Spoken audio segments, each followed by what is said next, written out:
Hello and welcome to my third and final virtual write-in for the month of June.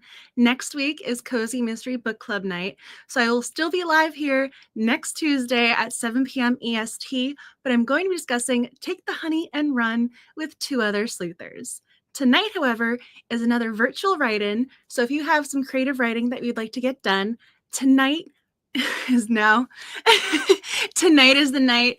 Join. I'm going to be doing 15-minute writing sprints. So what I've been doing is I've been chit-chatting with everyone, saying hello, checking in, asking what's going on, what projects people are working on, and then we will chit-chat, comments, go through them. If there's something you want to ask, say hello, and then I'll put 15 minutes on the clock, get some writing done, check back in, and hopefully make some progress with our stories. So let's see if anyone is in the comments yet. If not, that is perfectly fine. I know people have been trickling in and out during the live streams, so please say hi whenever you join in, whether you're watching this live or it's archived. I'm just really happy to be a part of your creative writing journey. So what I'm going to do, I have all these different images that I've been working on. So we have the overlays, so we can do that.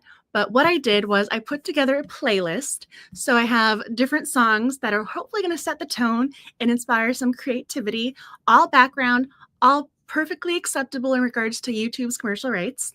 And then I have these lovely little images, and I'll put them right here, right in the corner, so you know when a write-in is happening. So if we are in the middle of the 15-minute intervals, you will see a typewriter right here, and it even says happy writing. So unless someone has a comment or someone wants to chime in, say hello, let me know what they're working on, I'm going to just dive right on in and start with 15 minutes. And what I'll do is I will keep track and I'll give you guys a little heads up when we're about halfway in. Let's see. I just saw something pop up. Just a little notification. Anywho, so what I'll do is I'll give you guys a little bit of a heads up when we're in the 15 minutes. When there's a couple minutes left in the clock, you need to hit save, and that last sentence, I'll give you a heads up, and then timer will go off. Hello, Jamie. Hello from New Jersey, not too far away from Massachusetts. Welcome. I can pull it up. I use StreamYard, so sometimes I'm like, let's pull up, let's see what's going on. Hey, hello, welcome, Marta. I love Marta. She's so sweet. This month, I was so proud of myself. Our episode for the Chad and Cozies podcast discussing Mango, Mambo, and murder is live. I'm so happy about that. Grace, welcome. I think there really is a delay when it comes to YouTube, me talking, comments popping up. Here I am thinking no one's joining, and I have all you wonderful people here whom I adore. I'm so happy to see you guys. I know your names too. I feel like I know you, even though we've never met in person. It's always virtual, but I'm so happy to see you guys pop up. Welcome. Oh, hello. Oh my goodness. I'm so happy you guys are joining and being a part of this writing process. If you want to share what you're working on, or if you have a goal for whether it's a word count, you want to do a page count, I went down a stationary rabbit hole. I'm going to be totally honest. I found this website called Simply Gilded, and I immediately had to purchase washi tape that was themed to my creative writing project. So I need to organize my notes, and I have some nice brand new decorative washi tape to do it. So hopefully I can turn my chaos into organized chaos, because right now all of my character profiles are sort of overlapping because I was starting to write into the margins, going up a little bit ways. So I need to make sure things are crystal clear and I know exactly who's who. Let's see.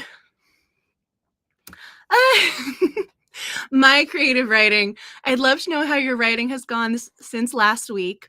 What do you plan to work on? So I'm still working on my cozy mystery, and I'm very happy to say I made some progress. I was very proud of myself. Let me just go in and take this off because we're not in the writing sprint yet. Because when we're in the writing sprint, I'll put it right back.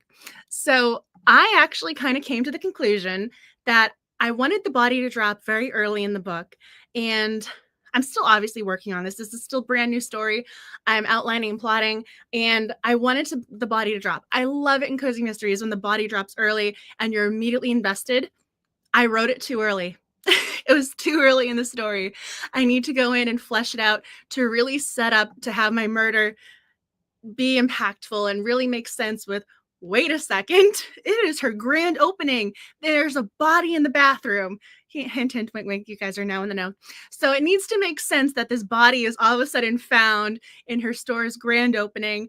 And it needs to have some more drama set up so that you really have that, oh, this is a monumental moment versus, wait, what just happened? Because I tried to have the body drop literally in probably the second scene in chapter 2, and that was way too early. So now I think I'm going to be aiming for probably somewhere in chapter 4 or 5 at least.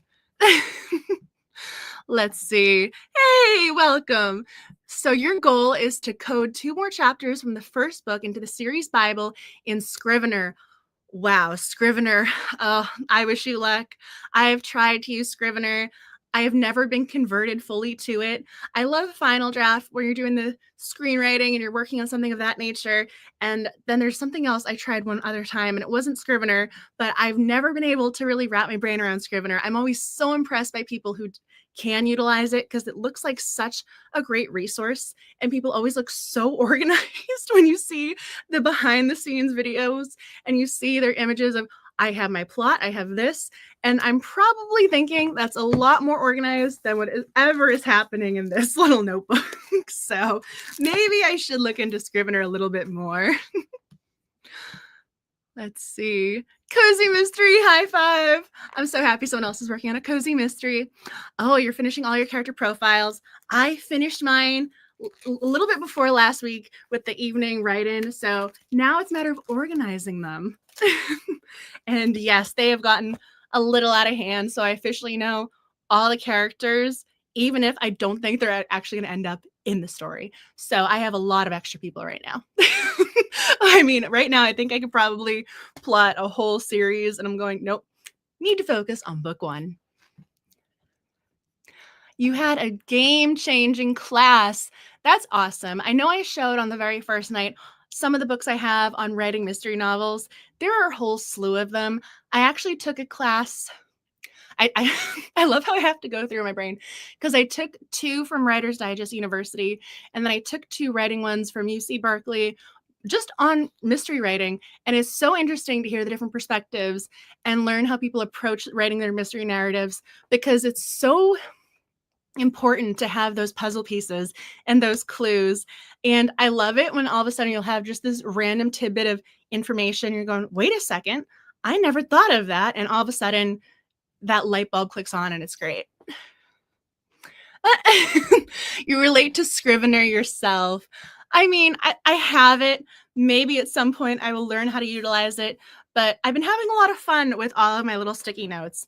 And one of my characters is obsessed with florals. So again, me and my little stationary rabbit holes, I went down the Happy Planner stationary rabbit hole, and I had to buy, they have a few new ones that are wedding themed and clearly wedding themed florals. So it works for this particular character profile. So she's getting her own little unique layout with just these sticky notes. I mean, you can't do that in Scrivener, can you? So maybe give and take. We're still, I mean, granted, this is looking like a little bit of my brain exploded on the page, but hopefully it'll make sense. See, I'm not the only person trying to organize their thoughts. You're trying to figure out if you prefer to keep all of your random thoughts and notes on paper or in a word processor. So I have different things that I've been working on over the years, and I have to admit, when I'm flipping through this notebook, I am now very, very familiar with what's where, and I've kind of given myself a little bit of a helpful guide with the washi tape. But I will say, when you go into a word processor or just Word, open up a Word doc in general, it is so much easier to hit Control F and search versus flipping through the pages. And I ran out of room because I allocated a certain amount of space per character. And one of these characters with their profile really got away from me. So I have writing that's going up this way. I have Post-it notes on top of Post-it notes to make sure that information is in the right spots, that I don't lose track of, wait, this goes with this particular character, even though she was only supposed to have a page and a half in this notebook. Now she probably needed 4 pages. So at least you can keep expanding and easily search through a Word document. So there's definitely a little bit of a, there's a reason to look into it and utilize it. Oh, you're getting ahead of yourself, but you've started to plan the entire series and random characters. You need to just focus on book 1. Yeah, that's me. Yeah, my quote. I mean, honestly, I've had a couple side characters that I wrote entire bios on. I really I have no idea how they'll play into this first book because I personally, as a reader, love it when you have a small cast of characters. And we've gone over this with the Cozy Mystery Book Club. One of my biggest pet peeves, and you notice this a lot with the new writers, is when they have names that start with the same letter. So I have the entire alphabet written out, and I'm trying to keep track of I've used this letter, I've used this letter.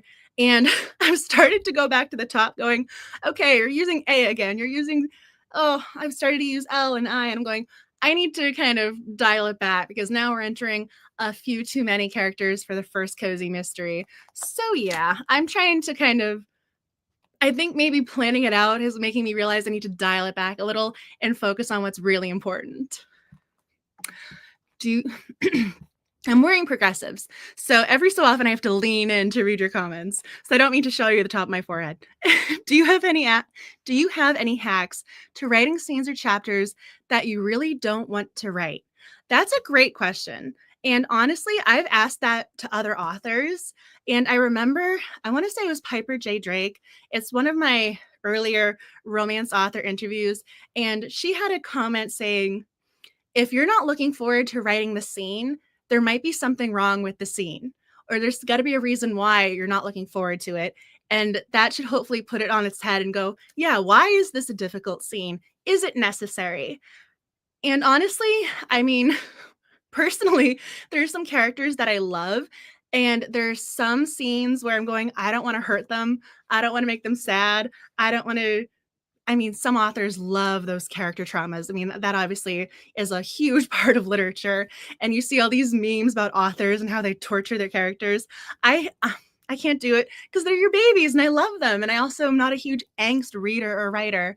And so for me, I have trouble writing those scenes, but I know they contribute to the story and they're going to push the character out of their comfort zone or push them into the next scene and act as a catalyst. So I know those are important, but I don't want to hurt my characters. So I almost feel like I have to kind of put myself in a certain mindset of going, okay, you got to do this. I had this one romance. I mean, the very first romance I started writing, and again, it was a learning experience. I'm probably not going to do anything with it. I mean, you're going to make some characters uncomfortable because it's going to move your story forward.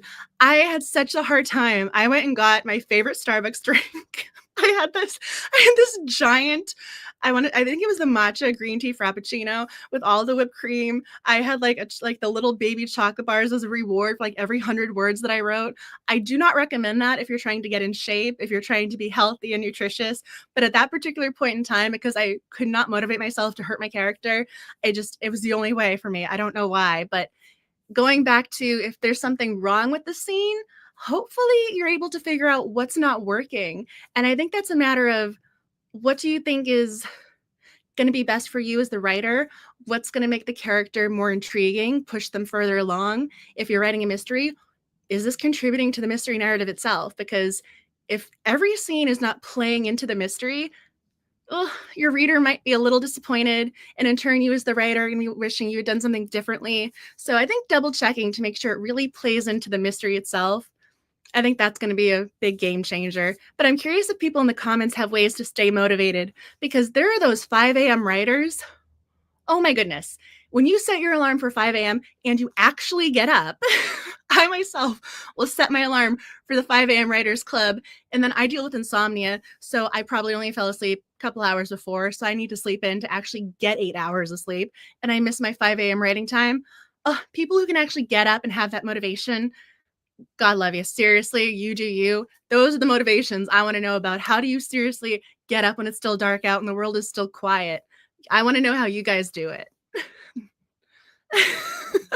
I'm glad I can be helpful. The similar names, that's my biggest pet peeve when I myself am a reader.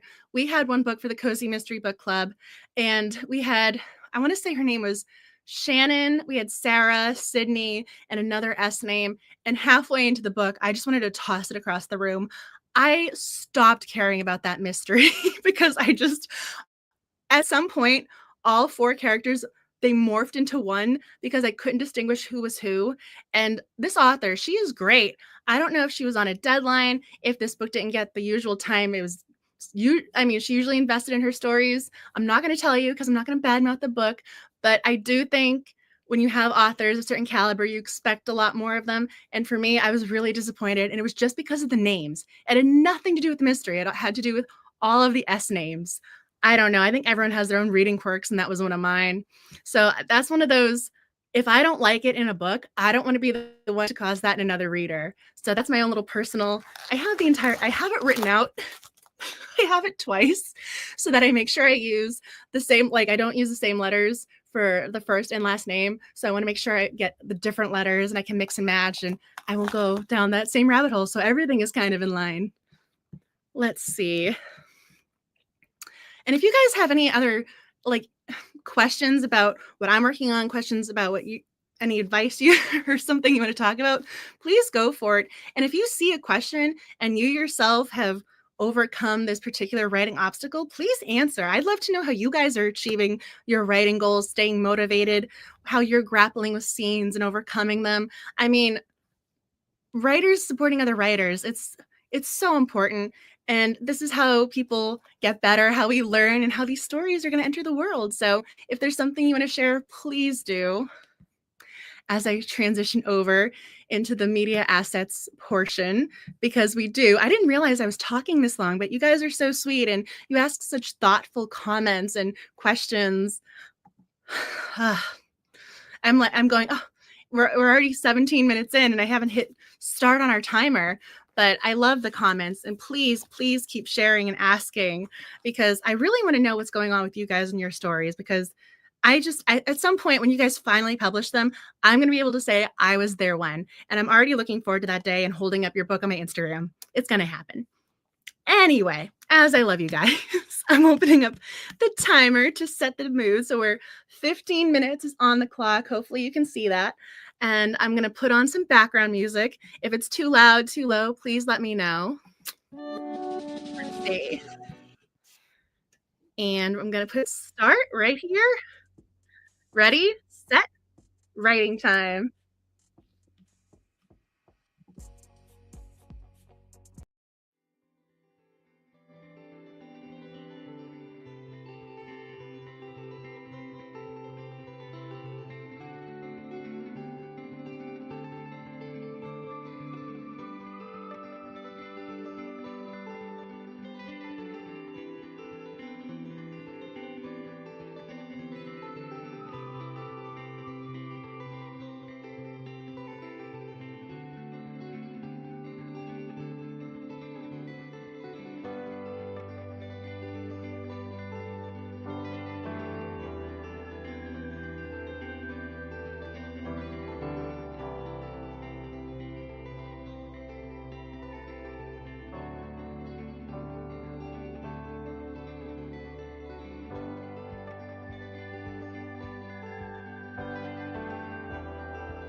This is your 2-minute warning. There's a minute and 50 seconds still on the clock.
Ten, 9, 8. We're in the final seconds of this write-in, so please hit save, finish that sentence, get your brilliant thoughts on paper, because that is 15 minutes. And I like this timer so much more than the blaring one we had on night one. Oh, so much better. Although it is still very sad to actually stop when it's time to hit pause, especially when you just start hitting your stride. That's always the worst when you finally figure something out and you're going, oh, wait a second, we have to take a beat. Time to stretch, refresh your cup of tea, feed the dog, make sure your kids are okay, whatever you have going on, please just take a moment because you still hopefully have time to write tonight. And I did see a couple comments pop up. Welcome to the write-in. I'm so happy you found my little bookish corner of the world. I'm so excited to be a part of your writing journey in any way. I'm so glad you're able to find it. A couple people told me last week that it was in their recommended section on YouTube, so I feel honored somehow that YouTube wanted to put us together. So thank you for clicking in and saying hi. And I did see Marta had a very eloquent answer to the original question we had before the write-in started, asking about how to write difficult scenes. And she wrote, by the time you get to the difficult scene, it feels so inevitable in writing it. You're there to support the character and help them through it. I love that. That is such a great answer. But I also think sometimes it's really hard when you love your character and you're about to put them in mortal danger and you know they're going to be okay, but you still have to do that to them. I give you credit because I want to protect my little babies. I just do. They're your little fictional babies. And even though you know they need to confront the killer in your mystery novel, it's still hard. I, I feel as if our little community is growing. It's so exciting to see other people find the virtual write-in and be a part of this experience. I'm just so honored. It's always amazing that people are taking time out of their day to chat with me about books and invite me into their little writing worlds. I mean, seriously, thank you for being here tonight. It blows my mind. And I love seeing the comments pop up and having you guys participate. I mean, seriously, I'm going to say it again. Thank you for being here tonight. I love you guys. I appreciate it so much. And hopefully you're finding these write-ins useful. I myself have felt so much more motivated to get my words on the page and mostly figure these characters out because I kind of was running into that wall of I want to make sure they're all unique.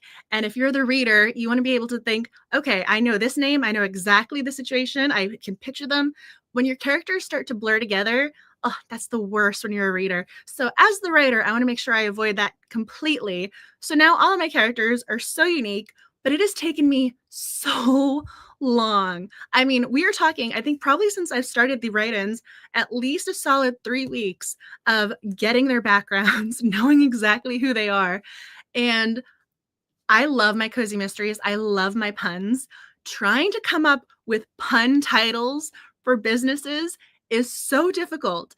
Yes, there are pun generators, and I try and look at other things going, okay, here's some inspiration from another cozy mystery or just your town in general. The amount of times I have gone into Google Maps, they probably think I'm moving or something really weird is going on with my search history. I mean, granted, all writers, we search for poisons and murder weapons and random things, but I keep going into town squares.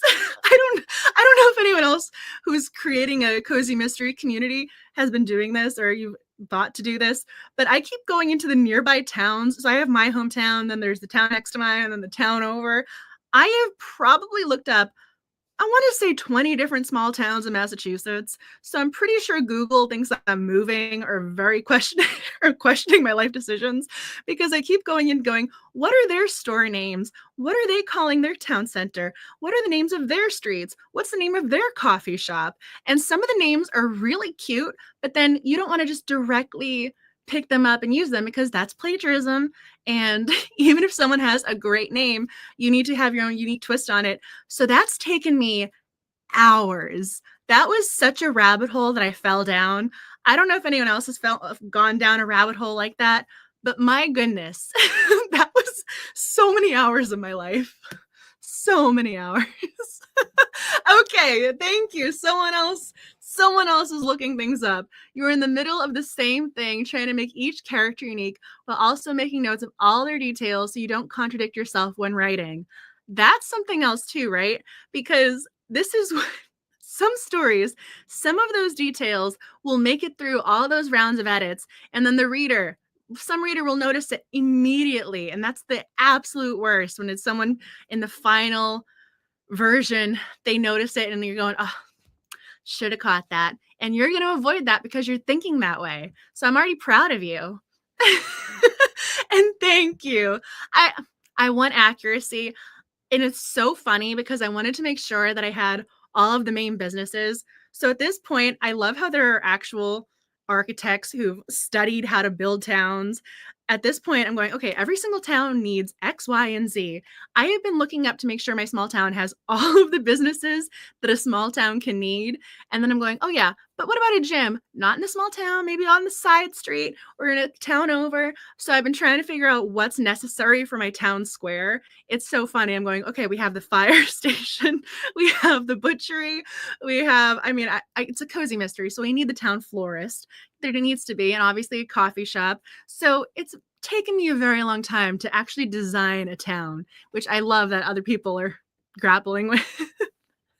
You find yourself having characters, you need to write down the decisions you would make, not what they do, right? I love it when authors have these memes of my character took over the story. There was one the other day I saw, it was Matthew McConaughey in the nice suit looking all dapper. And then it said, when your characters take over 2 chapters later, and he looked absolutely wrecked. The hair, he looks like he's fallen out of his chair. And you're going, yep, when the characters take over, all of your notes and plots just go right out the window. But that's when you know your character has a voice and a point of view. And if they're doing something differently than you, that's kind of incredible. You're doing something right, creating a character that is multidimensional. And if they're taking you on the ride, they're going to take the reader on the ride too. So go you. Town maps.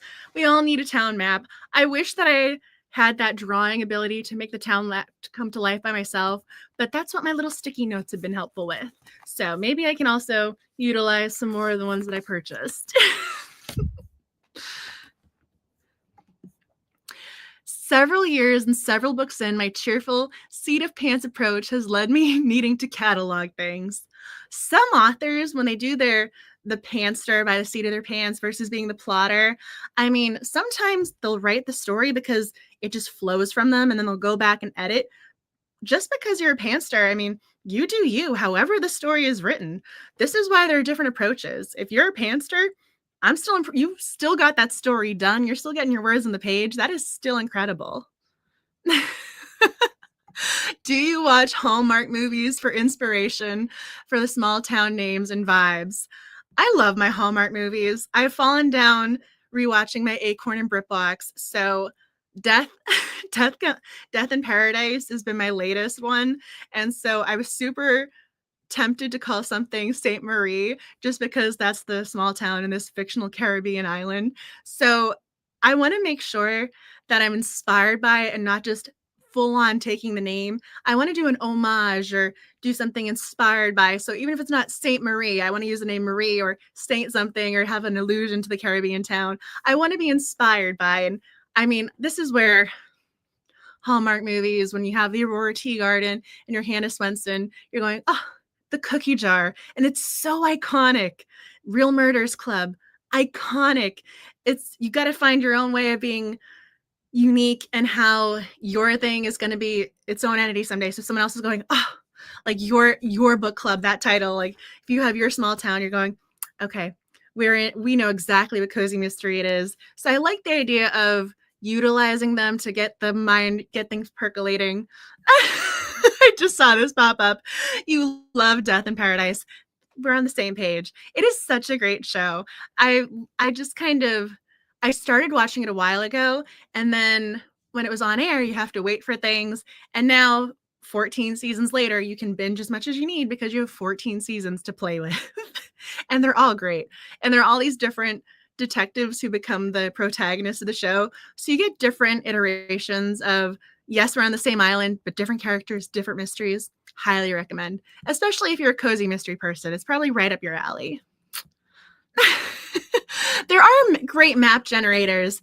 This is where I'm not necessarily a huge AI advocate, but there are a lot of programs that will generate the fictional maps. It's just, again, a matter of utilizing it for inspiration and not taking it as, okay, this is what it is now. I'm going to share this with the world. I think that's kind of where I draw the line, but there are so many great generators out there.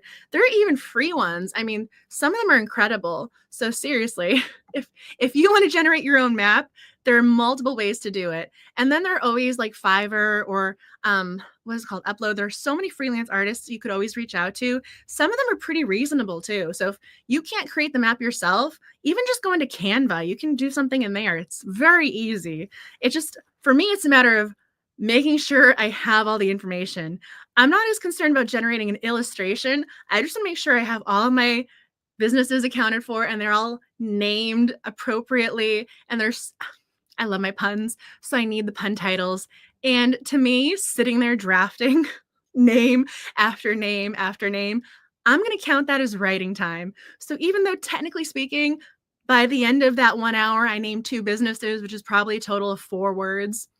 I'm calling it writing. 4 words on the page, done. Oh, you have your favorite. If you guys do watch Death in Paradise, I'm curious who your favorite detective is. I mean, Humphrey holds a very special place in my heart because he was clumsy and he was so cute. And he has one of my favorite lines for describing a romance. He was so cute. This man wanted to find love in the worst way. And he actually at one point said to the bartender, going, "Have you seen her? She looks like she has a good heart." That was how he described Martha, his love interest, and that was just so touching to me. I love the way he said, "She looks like she has a good heart," and this probably aired 7 years ago, and I still love that line, and that has nothing to do with the mystery. I just love him as a character, and then he got his own spinoff, so more mysteries with what is it, Death Beyond Paradise or Beyond Paradise? It's a great spinoff. I'm glad you like it. You guys are so cute. I am curious though if you guys are ready for your next 15-minute sprint. I myself made a little bit of progress with one of my characters. I realized I wanted my love interest to appear later. I think for some reason, I'm just so happy and so excited to be working on this mystery finally because it's been in the back of my mind for the longest time. I just want to write all those major scenes and just get the characters exactly, to the pivotal moments. You're going, wait a second, they actually need to meet and we need to build this relationship. I love my couple. I love my male lead. I love my protagonist with him. No, we got to make sure this builds a little bit of a slow burn, not an immediate love interest. We're immediately having a relationship.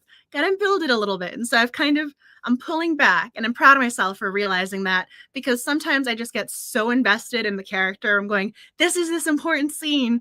We have to earn those important scenes sometimes. And I need to make sure I plot them and I don't just jump into all of a sudden, here's this pivotal moment. We have to earn those pivotal moments. And then there's so much more gratifying for you as the writer and then as the reader. At least that's my personal opinion. And I see more people have joined. Welcome. And for this, we're going to be doing another 15-minute interval. So I'm going to hit 15 minutes. I'm going to put where'd it go? My typewriter to set the mood, the tone that it is time to get writing. So right there, it's time for the write-in. And I'll give you guys probably a couple minutes heads up so that hit save. And also, please, if you are doing something digitally, hit save, email it to yourself, upload it to your Google folder, Dropbox, back up that document. Because if you're writing something, I don't want you to lose it. And as someone who's had every technological difficulty, things do happen. So please get that external hard drive and hit save. I'm begging you because I want to read your story. And I don't want the reason to be that I'm missing out is because all of a sudden your computer crashed. It happens. Don't let it happen to you. Word of warning. Hey, I like the little, you're ready to go. That is a great emoji to use right here. So I am going to be hitting play for the background music. So I'm going to get the little mood set with that. Let's see. Are you ready? 15 minutes.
This is your 2.5 minute warning before we hit the 15-minute mark.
And we are done. That is 15 minutes. And that felt like a very quick 15 minutes to me. Again, just when I start hitting my stride, I'm going, oh, wait a second. That's the 2.5 minute warning. So making some progress though. My biggest thing is making sure that my murder victim, I want a victim who is not sympathetic. It sounds so terrible if you take any of these statements out of context of writing a murder mystery novel. When you want a victim who people are not going to miss, you're going to be going, okay, yes, murder is awful and never acceptable, but at least this is a character who is causing all sorts of problems. She is instigating all sorts of negativity. The other characters, she's making them miserable. And you kind of understand there's a reason why they want to kill her. I understand this one. And as a reader, those are the victims that I don't want to say like reading about, but when you have a murder victim, when it's someone who is so sweet and innocent and you really like them and you're just sad that they are not on the page anymore and you're investigating this travesty, I need this victim to be as unlikable as possible. And so I am brainstorming all of the ways she can be awful to the other characters. And I had already started doing this, but I really want to make her unlikable. I really want to give this character I don't want to say something, I don't want to make her totally unredeemable, but 90% there. Oh, comments are coming. You usually strive for at least 10 words per minute. Hey, that is 10 more words than you had when this 15-minute write-in started. So proud of you. 10 words is 10 words. Even if you write one word, you're going, okay, still something on the page. I just keep thinking progress is progress.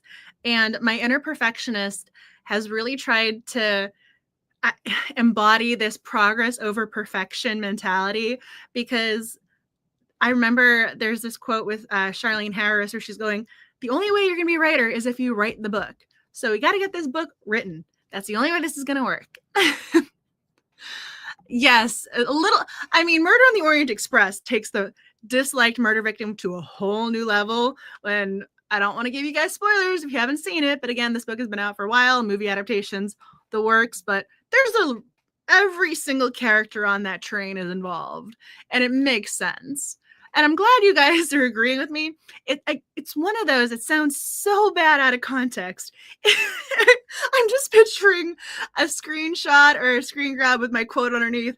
It's okay to murder someone if they're unlikable. No, that's not what I'm saying. When it comes to my cozy mysteries, I need the victim to not make me want to cry.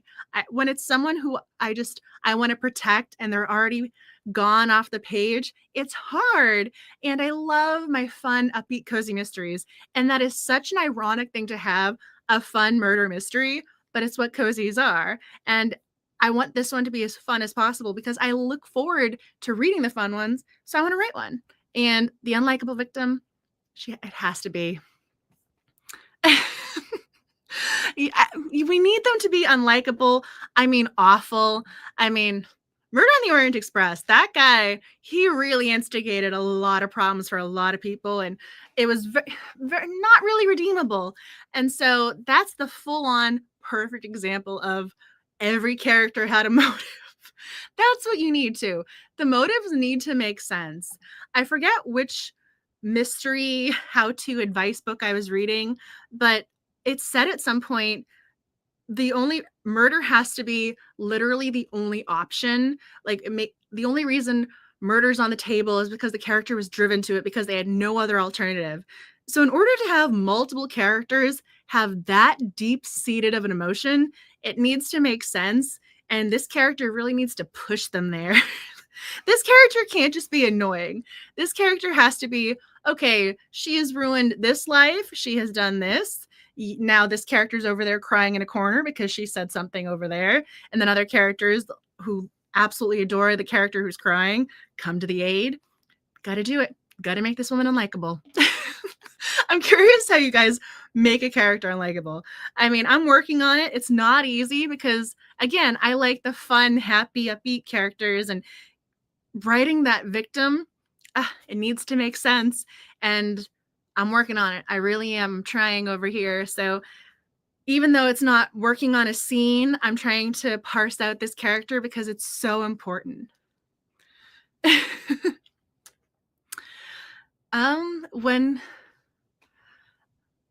When the character, there's always the desire for there to be a twist where they aren't dead, which defeats the purpose of the twist. So one of the things I've been working on behind the scenes, and it's kind of a dated example of mystery genre expectations or rules. It's S.S. Van Dyne's 20 Rules for Writing Detective Stories. And, oh no, it's okay. I was able to, autocorrect is a thing with me. At this point, I can tell what words are meant to be what. Also, because I have these long nails now, so I keep typing things incorrectly. I'm getting better at reading the mistypings because I'm doing it a lot more myself. But he has his rules or recommendations for writing mysteries, and I love it when it says you can't pull the rug out from under the reader. Your story needs to make sense. Those rules are really great guidelines, and I was trying to film individual videos breaking down each of the rules, but I think that kind of goes to the point where if you have a twist, it needs to be earned and it needs to make sense. And that is such a difficult thing to accomplish with mysteries. And that's when you have this thriller writer totally nailed it. I can see this, and you're just invested. You can tell when it's done well, and you can also tell as a reader when someone just did not play out the way they envisioned it on their brain. There's a quote from Castle where he says, actually, murder usually makes a great deal of sense. And I love that you're using a Castle quote. Him and Beckett, they were a great writing pair. That was a great pair. And I love Murder, She Wrote. Jessica Fletcher. I love her. There's something so fun about a murder mystery author investigating murders. I think of Castle.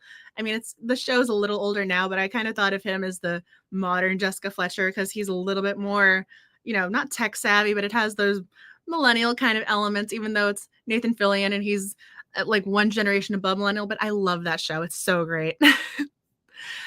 Yes, the motivation needs to make sense. If you have to really stretch or pull and make it say, oh yeah, this makes sense. I can kind of make it fit. It's a puzzle piece. And if your puzzle pieces, you're shoving them in, they probably don't fit in that area for a reason. So I always think of it like a puzzle.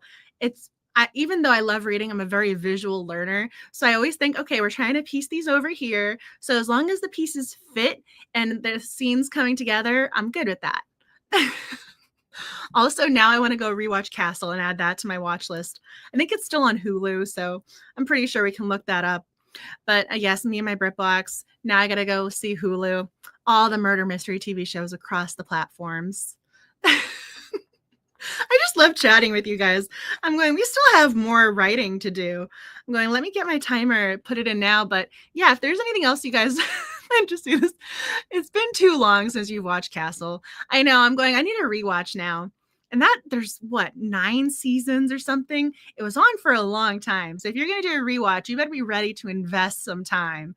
Because when it comes to Castle, it's an hour-long show, so we're not doing any sitcom murder mysteries here. Where it's an hour-long show without the commercials. It's 45 minutes. So 20 episodes a season. You have a lot of Castle to enjoy. Although, in all fairness, I'm game for that. It's worth it. Let's see. And if there's something else if you want to tell me what you're doing, if you have questions, comments, please post them, because I'm going to be starting to pull up our timer. So let's see if I can get another little typewriter set up, because we have a lot to accomplish tonight. And go into the media assets. If you guys want, we have different iterations over here. So we have the purple typewriter, we have the orange typewriter, and we have the green typewriter. I was using the pink one because that one says happy writing, but maybe it's time to mix it up because, we need something colorful, engaging, just a little different, little pop of color. I'm glad you like them. I spend a lot of time trying to figure out how to make this as enjoyable and as engaging as possible, from trying to have the ambiance at the aesthetic with the music to the little typewriter saying we're signaling 15 minutes. I really hope it helps. I really want to do the best job I can for y'all. So let's see. It's time to stretch, open up that document, click your pen, get ready, because I'm going to put 15 minutes. So if you guys are ready, I'm going to hit start and we are off, and I'll put on the music to set the mood.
Here's your warning. We are a little over 5 minutes left in this 15-minute write-in.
10 seconds.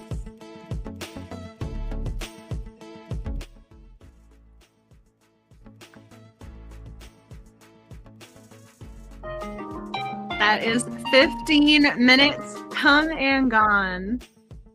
And I really like that timer so much better than the one from week 1. Well, I'm so glad that this was helpful. Thank you for joining and stopping by. I'm so honored I got to help you or be a part of your writing process in any way. I really hope you continue to make progress. Oh, I'm so glad you found it helpful. That makes me so happy. And I will take the typewriter off of the screen because we're going to take a little break. Now's the time to stretch, refill your coffee, tea, get some water so you can stay hydrated. If you need a new pen, you need a fresh piece of notebook paper to write some thoughts down, now is the time to do it, because I think we still have at least one more 15-minute writing sprint left in this evening virtual write-in block. I'm glad you like the orange typewriter. I want things to be visually appealing. I want you to be able to feel engaged and just enjoy, hopefully, just the entire process. And that one says happy writing too, by the way. I don't know if you caught that. Let's go.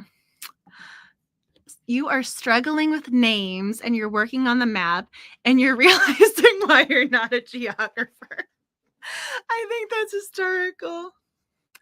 Oh, so when it comes to certain characters, when they have different professions, or yes, there's the left versus right side of the brain. When there are characters, you're going, wait a second, this one is so different from me. What's the correct way that this is worded? How would they say that? Yeah, my degree's not in that. I don't know how that specific chemistry formula works. So, yeah, this is when writers go down the rabbit hole, and there's that Robert Downey Jr. quote from one of the very first the Avengers movies, when she goes, "When did you become an expert in that?" And he goes, "Last night." That's what we writers do. We become experts. I always love that meme that I see. It pops up on Instagram, Pinterest. Oh, I'm so glad you found it helpful. I'm so glad you got some dialogue written. Dialogue can be so difficult to write. So as soon as you say you got some great dialogue written, I'm going, go you. I am proud of you. That is so important, because dialogue, when it comes to just keeping the story going, showing the different characters how they speak differently with their different dialects, or if they have different accents, writing great dialogue is a skill set. So I'm proud of you. It really is.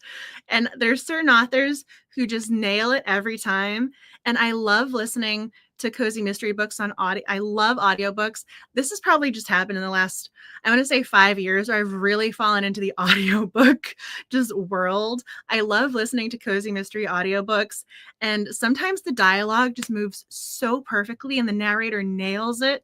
And then other times I'll be listening and I'm going, I need to actually read this book, because if it can't be spoken and it's dialogue, something went a little bit awry. I want to say it probably happened in the last few years, because there's something really fun about having a story told to you. It's almost childlike in a way, when your parents used to read to you when you were kids. You're going, I'm having someone tell me this amazing story. I mean, I also loved the Harry Potter books on audio when I was a kid. I read them and had the audiobook because that's who I am. But I've always loved audiobooks, but I don't think I've listened to them as regularly as I have in the last few years. I think I always, when it comes to the Cozy Mystery Book Club, I want to experience the stories how readers experience them. So I always listen to them on audiobook.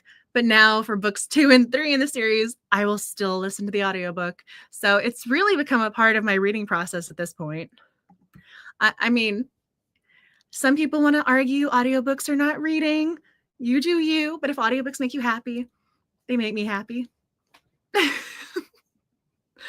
Let's see what's going on. There's this new, can you do that? Maybe? Okay.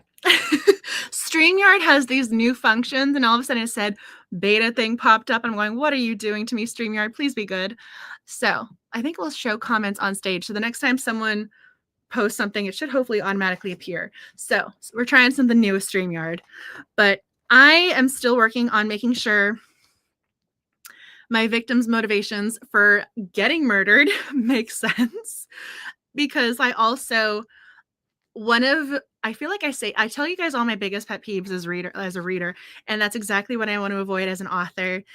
I hate it when the local sheriff or the local cop accuse the sleuther or the sleuther's best friend or their parent or somebody, and their logic makes no sense. And all of a sudden, they just zone in on this one particular character as you are the suspect, you are the one who did it. And you're just going, okay, logically, no, this not happening. I want my character to be suspicious without being too suspicious so that they have a reason to go clear her name so that she can sleuth with a purpose. But at the same time, you don't want her to be the number one suspect and look too guilty, but guilty enough so that the police have a reason to have her on the suspect list.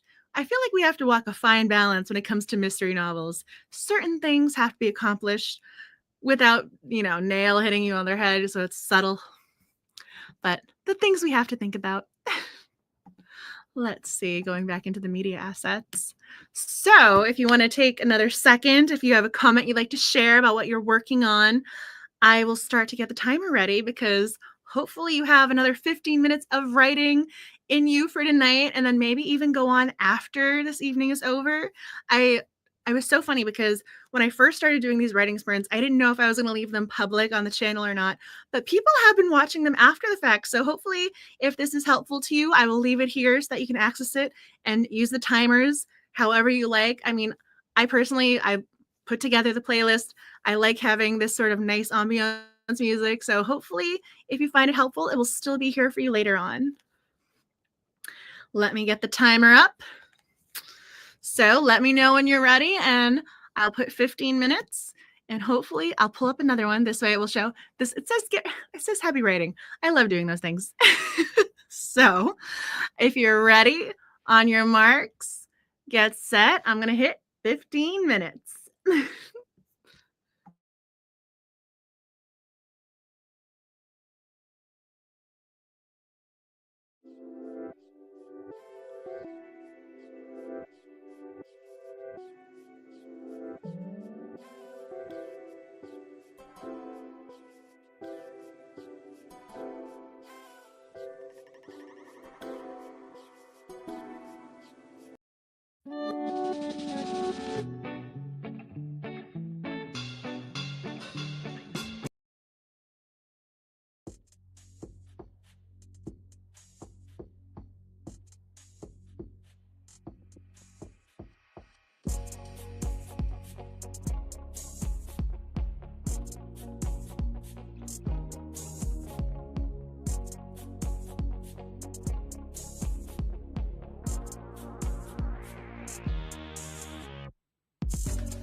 Little over 4 minutes left in the 15-minute block.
We are in the home stretch.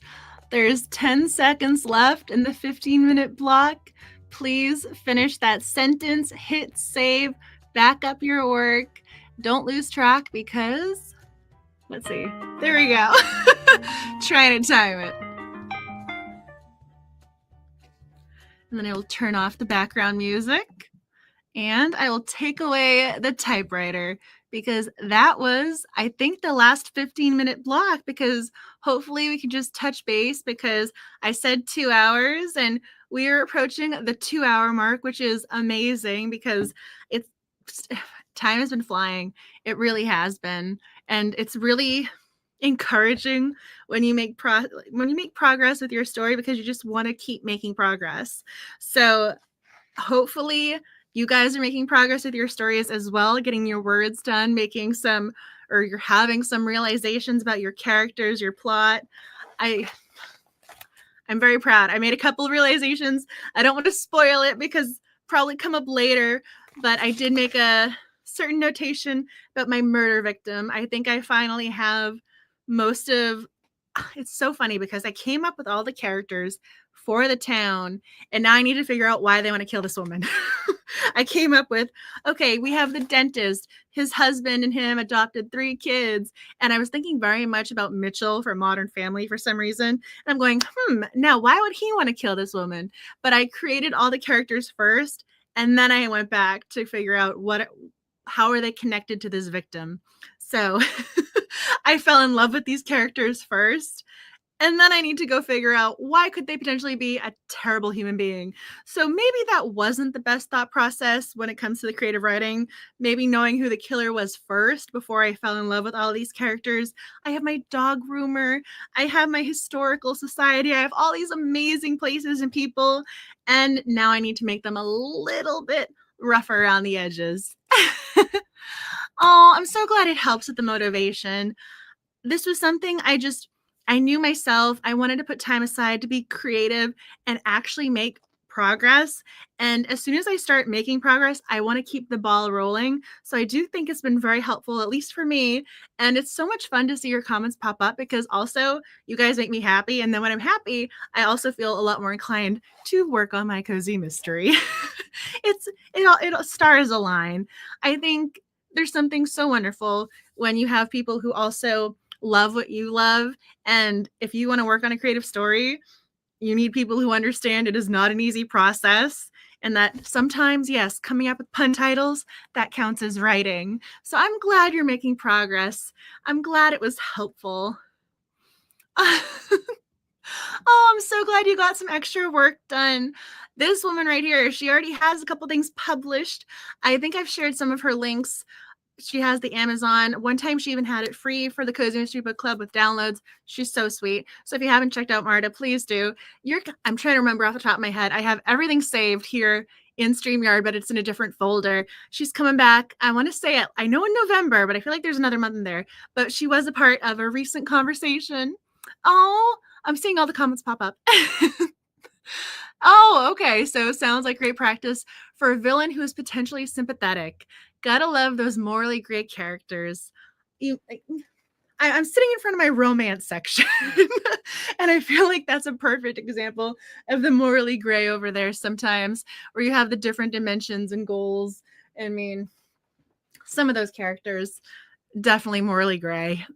I think some of the darker ones up there. Oh my gosh. I think brainstorming counts as writing, though. I mean, I'm right there with you. I think that helps put things in perspective. And then when you sit down to write, you're not staring at the blank page. I want to say it was How to Write 5,000 Words a Day. It was just, I don't think it was traditionally published. I think the author self-published it. And it was just her detailing her writing process. And she said how she was so much more productive when she outlined the scene before she went to write it. And I feel like that's exactly what brainstorming and this plotting is, because some people can just sit and look at the blank document and go, okay, let's hit this. But I think having things outlined really can inspire you and help move you farther along. At least that's where I'm at, because I'm amazed when people can just look at that blank page and just run with it. I like brainstorming. I like knowing some of my characters because I'm a detail person. I like knowing how things are going to come back together. I mean, I already know which characters are going to end up together as a random, like, side plot line. But those are the things I love as a reader, so I want to include those in my story. And I don't think my brain would just be able to make those connections on the fly. I need to be able to go, oh, okay, so they're in the same age bracket, and wait a second, I have this connection over there. I mean, flipping back and forth has been helpful for me, so I am a big fan of the brainstorming.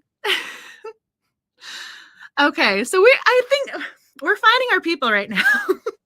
I like how you have your outline, you're brainstorming. I mean, everyone works differently. And if you can just open up the blank document, you do you, whatever works, however you get your words done, that is all that matters. If you have a story you want to tell, however you get there, I mean, everyone's process is different. I personally am just finding it really helpful to know my characters because I did, again, trying to learn what works and doesn't work.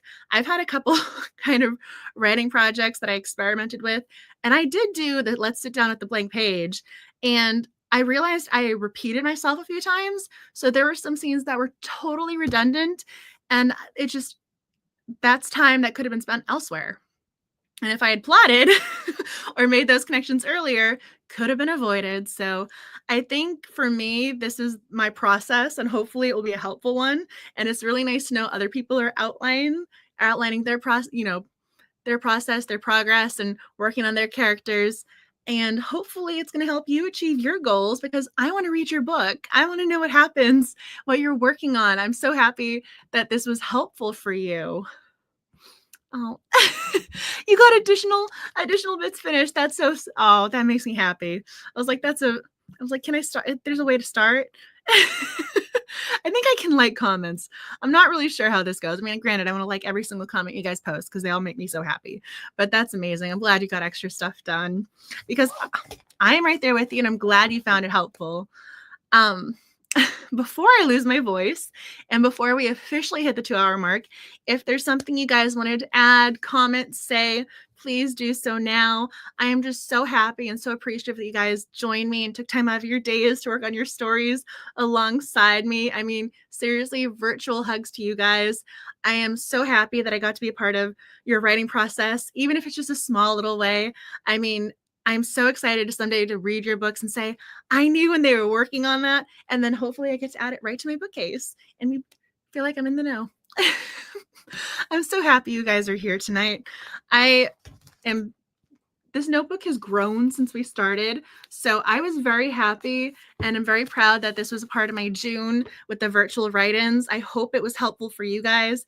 Next week is Cozy Mystery Book Club night. So I will still be here, still be live. I'll be in front of my Cozy Mystery bookcase, however. I mean, you guys get to see a different section in my room tonight.